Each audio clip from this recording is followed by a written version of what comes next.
Hi everyone, welcome back to my channel. This is a safe place where we discuss all about mental health, well-being, and leveling up, especially if you're a woman. In today's topic, we are comparing the impact of having a narcissistic mother on a daughter versus a son. So without wasting any more time, let's get straight into it. So to understand how does a narcissistic mother impact a daughter and a son, we can first understand how does a narcissistic mother view her children as. So basically, a normal mother would look at her children and would think of her children as individuals, and she is a source who is helping and providing and nurturing those beings to grow up and become their own individual, but not a narcissistic mother. For a narcissistic mother, the children are just an extension of herself, and usually they are there to provide something to her.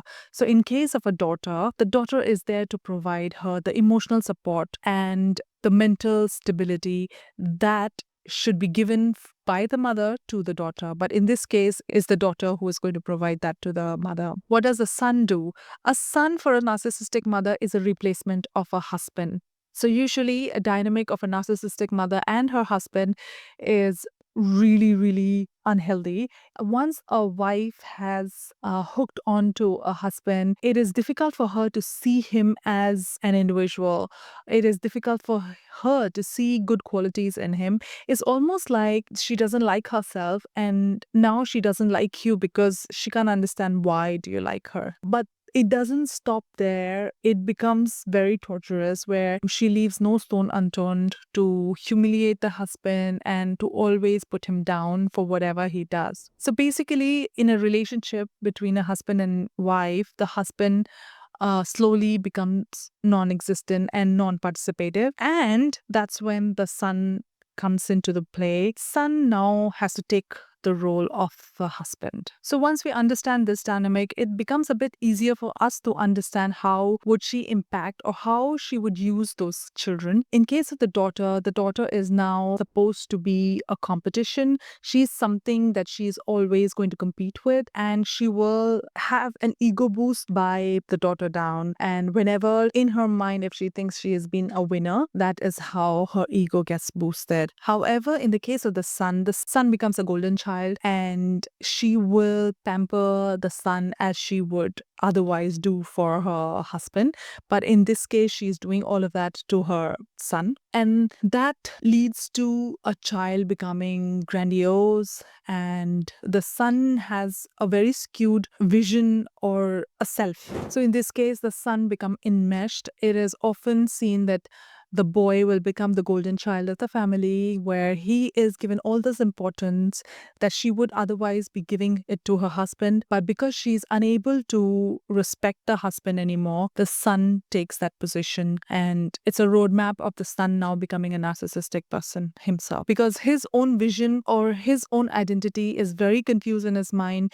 All he can think about himself is through the lens of his mother. The way she gets her needs met is through the son, and that's how his own identity becomes very confusing to him. In terms of emotional expression, the daughter usually internalizes all of that criticism and takes in, and that becomes her identity, where she fawns. She would try to do things to please others, and she would internalize criticism. She would develop anxiety, depression, and those are the other kind of things that she can develop. In case of the son, imagine a woman boosting her son like she would do to her husband, while the son is just a boy.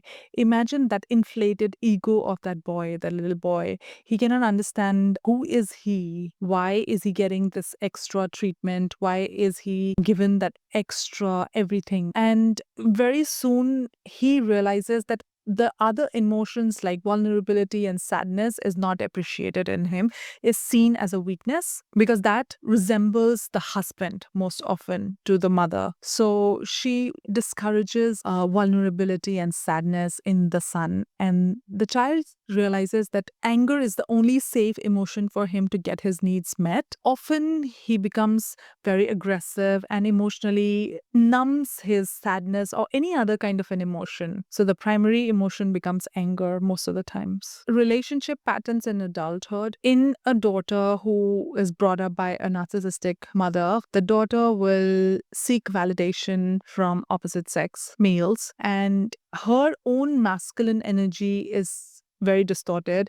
She, at a very young age, she's supposed to compete with her mother and she's expected to do all of those things. So, in a way, that her masculine energy becomes very distorted, and that's what she looks outside in the world, a man with masculine, but often it is toxic masculinity, which is a man who is aggressive, has anger issues, and that's what is also familiar for the girl when she's seen her mother becoming angry. And this also becomes the daughter's trait where she's not able to express her needs without getting offended. In situations when you're supposed to feel upset, she cannot express the sadness. She's also expressing it as getting angry with another person. In terms of the son also looks out for relationship, especially a girl who is similar to his mother. Oftentimes, these boys look out for a woman who is going to boost his ego, make him look better in the family and get appreciation. And because of her, he's able to get appreciation from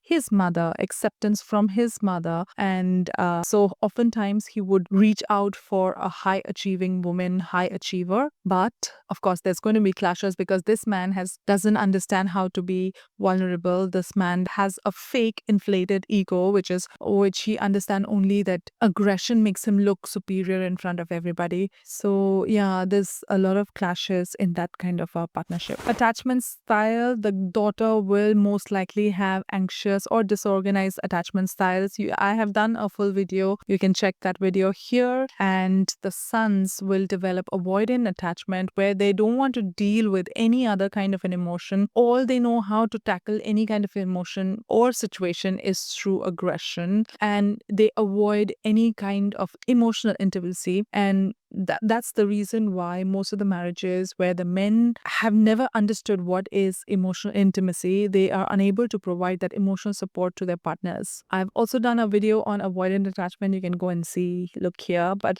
this is not the rule that always the boys will have avoidant and the girls will have anxious.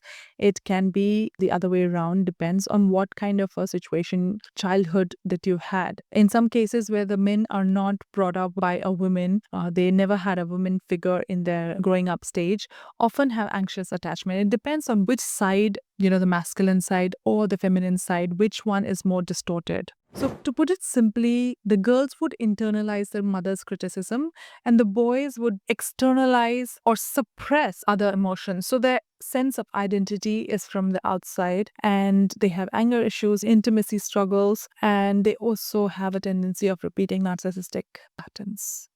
I hope you like this video and it was helpful for you to understand why you might have some traits and to understand the reasons. And it also helps to understand if you are in a relationship where your partner has avoidant traits, avoidant attachments, and you have anxious attachment. Where is it coming from? It just helps us to understand how these cycles are repeating themselves and one generation is transferring those traits to another generation. This is a good sign to understand that we have the ability to break the cycle. All you have to do is just decide. And help is always available. I can be reached out. My details are down there. You can always drop me an email. I'm open for one-to-one sessions. I also have a few downloadables. The links are all there, which are like journals, which can be helpful for you to have an insight of what's going on with you. I hope this was helpful, and I will see you next time in my next video. Until then, bye-bye.